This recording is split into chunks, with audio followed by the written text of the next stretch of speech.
Hey you! Ayan. Good evening. Wala dito sa Mandan Road. Ayan. So, yan. Siyempre, pag may bago, kailangan i-ano natin yan. I- i-share natin yan. I-vlog natin yan.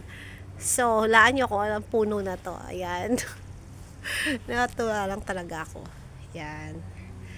Ito po ay puno ng mansanas. So paano ko mapapatunayan na puno to ng mansanas? Ayan, may bunga na siya. Ganito pala ang puno ng mansanas. Ayan, oh, ganito yung dahon niya. Tapos may bunga na siya, kulay green na. Oh, ito nga, nalaglag siya, oh. Ayan. So legit 'yan. Apple. Yan, tapos pag September na, saka daw siya ano yun? Lalaki. Tapos saka siya, syempre, saka siya magiging pula.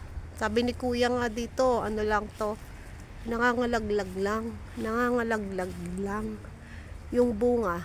Kasi syempre siguro sawa na sila sa apple. Ano, kasi na ba yung isa, ha?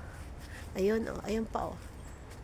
Ayun, kulay green din kasi siya, kaya hindi siya makitang maigi. So ganito ang itsura niya.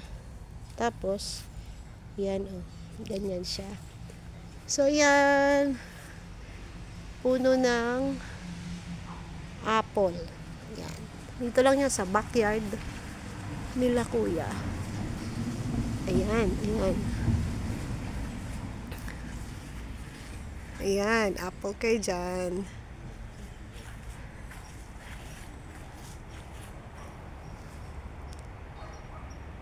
Ayan.